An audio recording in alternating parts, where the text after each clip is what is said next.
चल जाबो गिरा तुरी चल जाबो ना चल जाबो गिरा तुरी चल जाबो गा चल जाबो ना चल जाबो जी गिरपुरी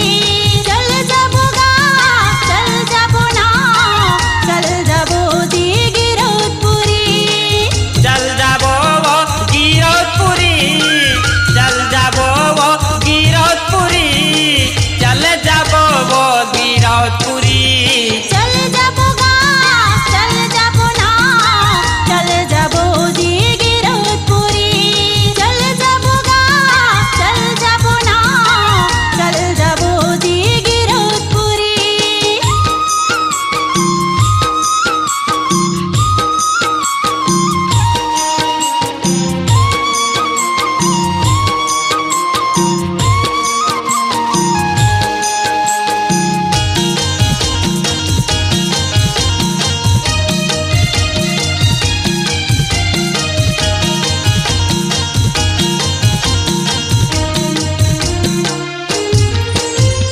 जी हाँ हमन जाबो बाबा खंभा लगाए है खंभा लगाए है जी हाँ हम जाबो गुरु खंभा लगाए है खंभा लगाए है जी हाँ हमन जाबो बाबा खंभा लगाए है खंभा लगाए है जी हाँ हम जाबो बाबा खंभा लगाए है खंभा लगाए है खंभा लगाए है वो झंडा लहराए है खंभा लगाए है गा झंडा लहराए है हाँ खंभा लगाए है वो झंडा फहराए है खंभा लगाए है गा झंडा फहराए है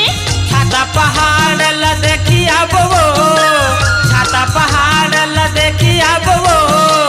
छाता पहाड़ ल देखी अब वो चल जाबो गा चल जाबो ना चल जाबो जी गिरपुरी चल जाबो गा चल जाबो ना चल जाबो जी गिरपुरी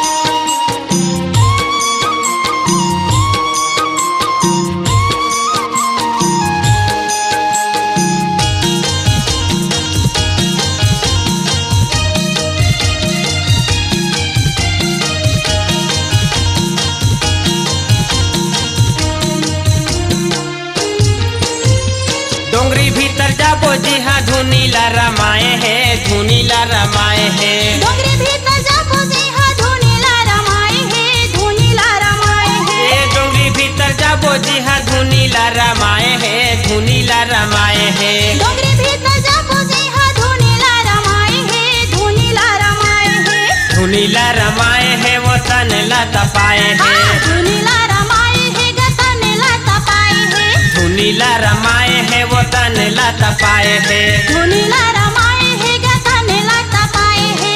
जोग नदी में नहा के अब वो जोग नदी में नहा के अब वो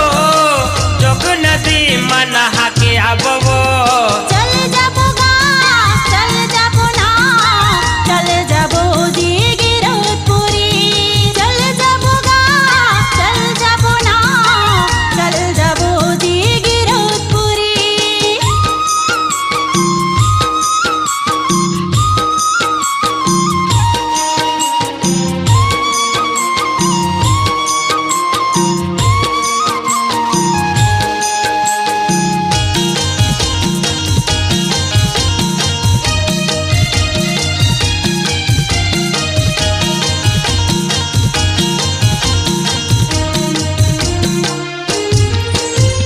जी हाँ हमन जाबो सुप्रा माता ला जिलाए है माता ला जिलाए है जी हाँ हम जाबो सफरा माता ला जिलाए है माता ला जिलाए है जी हाँ हमन जाबो सुप्रा माता ला जिलाए है माता ला जिलाए है जी हाँ हम जाबो सफरा माता ला जिलाए है माता ला जिलाए है माता ला जिलाए है वो अमृत पिलाए है हाँ माता ला जिलाए है गाय अमृत पिलाए है हाँ माता ला जिलाए है वो अमृत पिलाए है माता ला जिलाए है जी अमृत पिलाए है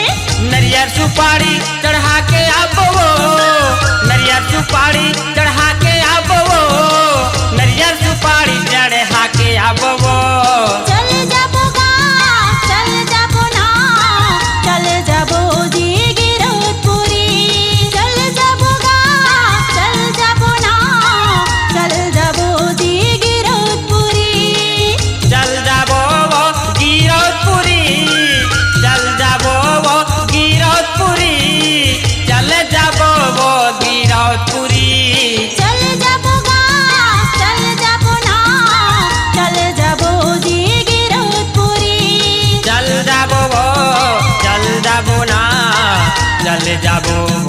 गिरा तुरी।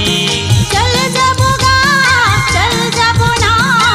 चल जाबो जी गिरौदपुरी। चल जाबो वो,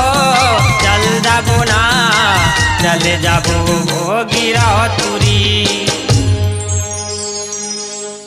अपनी आवाज को दीजिए एक नया मुकाम। डिजिटल रिकॉर्डिंग की दुनिया का जाना पहचाना नाम स्वरांजलि, जहां गूंजती हैं ध्वनियां अपनी माटी की सौंधी सुगंध के साथ। छत्तीसगढ़ी संगीत के विविध रंग जो पहुंचाते हैं पूरे प्रदेश में डिजिटल रिकॉर्डिंग के संग। स्वरांजलि स्टूडियो, नेमीचंद गली नंबर 2, गंजपारा, रायपुर।